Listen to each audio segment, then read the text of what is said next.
Boa noite, pessoal. Eu sou o professor Emerson Costa Lemes e estou aqui hoje para nós conversarmos um pouco sobre as mudanças trazidas pela medida provisória número 927, que dispõe sobre as medidas trabalhistas para enfrentamento do estado de calamidade pública da Covid-19, ok? A partir do decreto legislativo número 6 de 2020.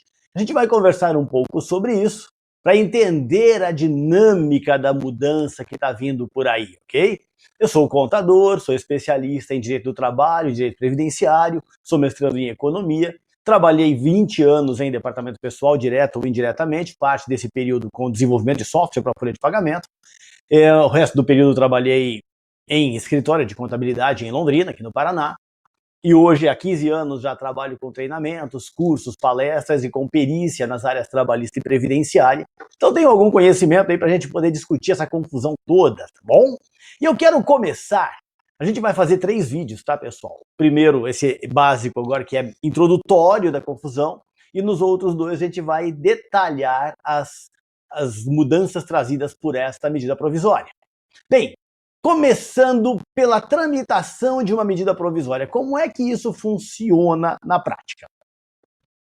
A medida provisória foi criada como algo para ter uma ação rápida.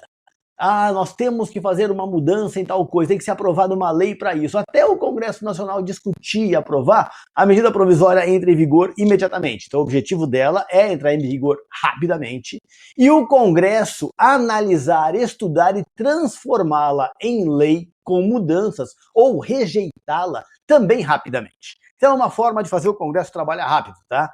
A Constituição diz que medida provisória só pode ser usada em situações de relevância e urgência. Então, o governante também tem que cuidar disso, não pode fazer medida provisória para qualquer coisa, vai mudar nome de rua. Mas a tramitação, então, da medida provisória é muito rápida. O Congresso Nacional tem os primeiros 45 dias para discutir e aprovar numa boa.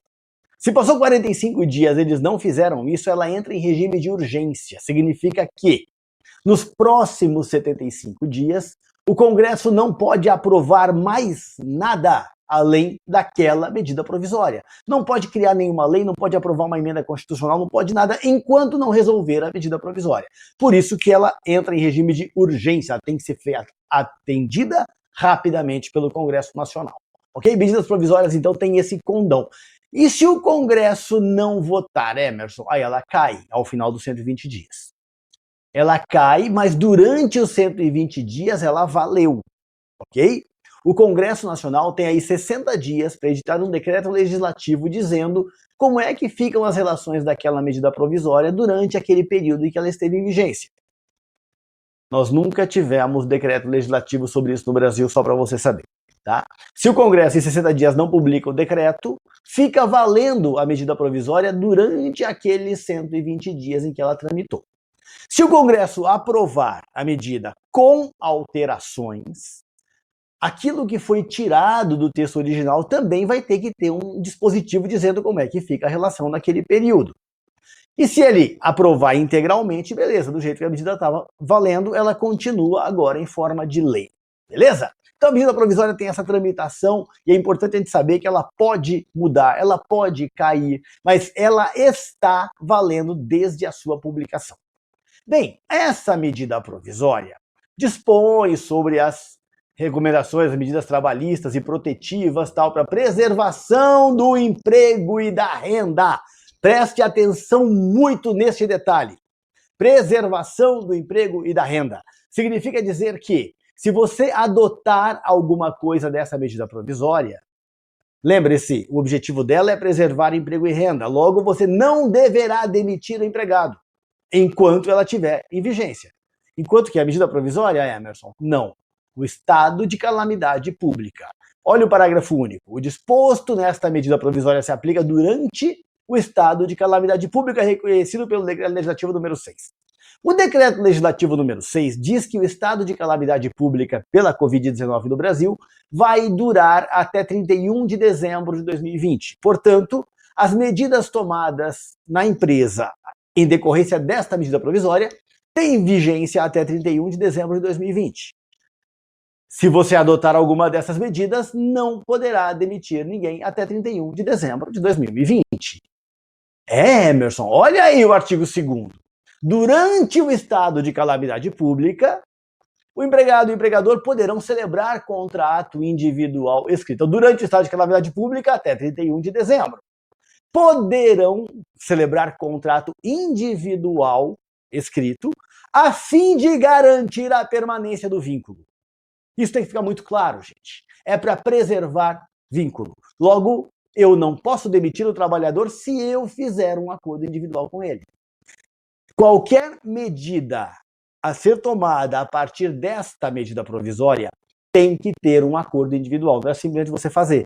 Você tem que escrever isso com o empregado, pôr no papel, para os dois assinarem. Fez um papelzinho desse? Ferrou, não pode demitir o cara até o final do ano. Vale sempre lembrar que estabilidade não resiste à justa causa. Porque o que nós estamos tendo aqui é uma estabilidade. O empregado tem estabilidade no emprego até final do ano, se você fizer alguma coisa dessa medida provisória. Só que se ele cometer algum ato de justa causa, aí não tem medida provisória que o proteja, tá bom? O que mais? Que terá preponderância sobre os demais instrumentos normativos legais negociais. O que a texto está dizendo? Que essa medida provisória pode atropelar a convenção coletiva de trabalho, o acordo coletivo de trabalho. Ai, mas a convenção falava tal coisa. Esquece, a convenção vale o que está no acordo que você fez com o empregado. Porém, respeitados os limites estabelecidos na Constituição. A Constituição, no seu artigo 7º, traz um elenco de mais de 30 direitos trabalhistas que não podem ser atropelados pela medida provisória. Eu vou relacionar apenas alguns deles aqui para a gente se lembrar. Olha aí, ó. Irredutibilidade do salário, garantia de salário nunca inferior ao mínimo para quem tem remuneração variável. Ele é comissionista, então agora eu vou colocar no acordo individual aqui que não tem comissão, ele não vai receber nada. Não, ele tem que ter garantido o mínimo para ele. Proteção do salário na forma da lei constituindo crime sua retenção dolosa. O empregador vai deixar de pagar, vai segurar o dinheiro. Não pode reter. Adicional de remuneração para atividades penosas, saludes ou perigosas. Não dá para suspender por um contrato individual agora, por um acordo individual, insalubridade, periculosidade. Não, está garantido pela Constituição. Proibição de diferença de salário, de exercício de funções e critério de admissão por motivo de sexo, idade, cor, estado civil. Agora é regime de calamidade, então só vou contratar homem, só vou contratar mulher, vou colocar anúncio de emprego. Não, cuidado, não pode. Eu coloquei só 5 aqui, mas são mais de 30. Então para um pouquinho, vai no Google, coloca lá Constituição. Abriu, artigo 7º, leia o artigo 7º inteiro, que tem um elenco, uma lista enorme lá de direitos dos trabalhadores que não podem ser atropelados pelo acordo coletivo ou pelo acordo individual que você vai fazer a partir da medida provisória. O artigo 3º diz o que pode ser feito. Para enfrentamento dos efeitos econômicos decorrentes do estado de calamidade pública e para a preservação do emprego e da renda, poderão ser adotadas pelos empregadores, dentre outras, as seguintes medidas. Lembrando que o artigo 2º fala que tem que ter um acordo individual escrito. Então, para tomar estas medidas do artigo 3º, você precisa ter o acordo do artigo 2º. E o artigo 2º diz que o acordo é para preservar emprego. Vou dar um exemplo, um colega nosso essa semana me procura falando, uma cliente minha, a empresa está falindo, e como não fechou ainda, está em estado falimentar, está arrebentando e vai quebrar, eles vão ter que mandar todo mundo embora, ela quer colocar o pessoal em férias. Então vamos usar essas férias da medida provisória. Eu falei, não. Porque se você usar um recurso desta medida provisória, você está garantindo a estabilidade do emprego dessas pessoas até o final do ano. Mas Emerson, onde é que está escrito que vai ter estabilidade? A medida é para preservar o emprego durante o estado de calamidade pública. Então você não vai poder demitir a pessoa, tá entendendo? Esse é o problema, pessoal. Esse é o principal item da medida provisória 927. Muito cuidado com isso. Vai usar algum recurso dela? Ok. Não pode demitir o empregado. E se eu demitir, quem vai falar que eu tinha um acordo com ele? O acordo é escrito. E ainda que o acordo não seja escrito, ele vai para a justiça.